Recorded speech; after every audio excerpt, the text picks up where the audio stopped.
पता है तुम्हें क्यों यूएस इतना आगे है? क्योंकि देखो यूएस में है ना, जो वहाँ के बच्चे हैं उनका माइंडसेट ही अलग है। लाइक इंडिया के जो बच्चे हैं ना, वहाँ का उनका माइंडसेट ये है कि उनको ओनली फॉर पैसा कमाना है, ठीक है।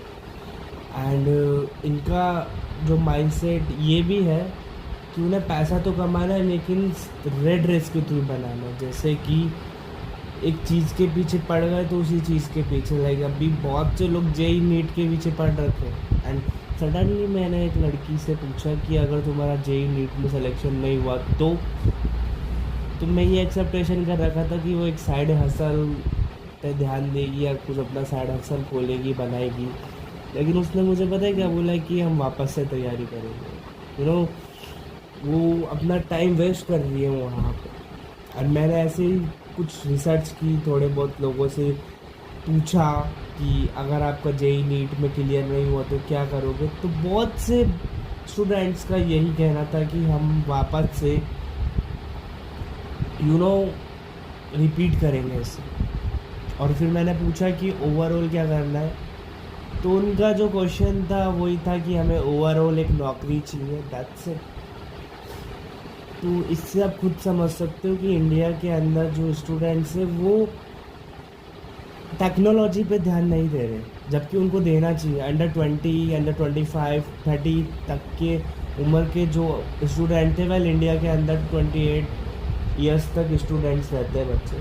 पता नहीं ऐसा कौन सा पढ़ाई कर रहे होते हैं, आज तक खैर मुझे समझ नहीं आया। वेल उन्हें टेक्नोलॉजी पे ध्यान देना चाहिए। उन्हें भी इंडिया के अंदर कुछ लाइक चैट जीपीटी की तरह कुछ क्रिएट करना चाहिए।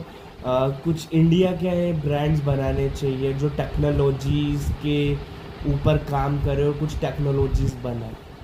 बट इंडिया क्या कर रहा है, जेई नीट के पीछे भाग रहा है, एजुकेशन के पीछे भाग रहा है। और जबकि सडनली अभी आपने सुना होगा कि एक लड़की थी जो कि ट्विटर पे, सोशल मीडिया पे बहुत ज़्यादा फेमस भी हो रखी थी, जिसे नौकरी नहीं मिली भाई।